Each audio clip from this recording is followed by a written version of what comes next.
আরে বন্ধু, কি খবর? সামনে তো নির্বাচন হয়েছে, এখন কাকে ভোট দিবে? বন্ধু, আমি তো এবছর নতুন ভোটার হয়েছি, চিন্তা করতেছি কারে ভোটটা দেওয়া যায়।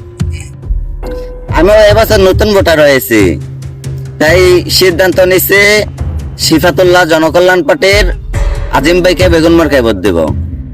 আমিও চিন্তা করছি বুড়িগঙ্গার শূন্য আসনে আজিম ভাইয়ের বেগুন মার্কায় ভোটটা দেব।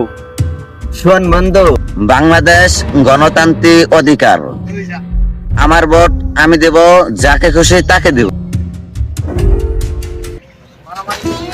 ভাই নির্বাচন তো অনেক পড়ছে এনে, কি অবস্থা রাস্তাঘাটের পরিস্থিতি কি এনে, 12 তারিখে নির্বাচন, আমাদের কোন কাজ করতে পারছি, কি করতে পারছি এনে? আমরা তো ইনশাল্লাহ পাস করব। তো এলাকার ভিতরে এই যে যত লোক দেখ সবাই আমার ভক্ত, এই করলি সেই করলি যদি